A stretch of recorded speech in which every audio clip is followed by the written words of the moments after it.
कधी फ्लाईटचं ticket book करून नंतर प्लॅन बदललाय का? आणि मग रद्द करताना एअरलाईनने भारी चार्ज कापलाय?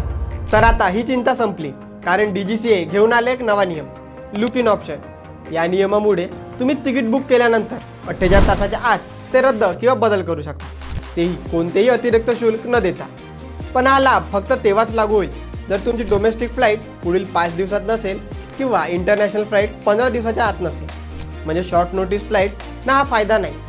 आणि सगळ्यात चांगली गोष्ट म्हणजे जर तुमच्याकडे मेडिकल इमर्जन्सी आली किंवा जवळच्या नातलगाच्या किंवा हॉस्पिटलमध्ये दाखल करावं लागलं तर तुमचं तिकीट मोफत रद्द करू शकता, फक्त मेडिकल सर्टिफिकेट दाखवणं गरजेचं आहे। हे सगळे नियम DGCA ने ड्राफ्ट स्वरूपात जारी केले आणि हे 30 नोव्हेंबरपर्यंत पब्लिक फीडबॅकसाठी खुले आहेत। म्हणजे तुम्ही आणि मी आपले अभिप्राय DGCA ला थेट पाठवू शकतो। तर पुढच्या वेळी तिकीट बुक करताना काळजी करू नका, DGCA तुमच्या हक्काचं संरक्षण करत आहे। ही माहिती उपयोगी वाटली असेल तर व्हिडिओला लाईक आणि शेअर करा आणि अजून अशाच अपडेटसाठी महाराष्ट्र रोडला फॉलो करायला विसरू नका।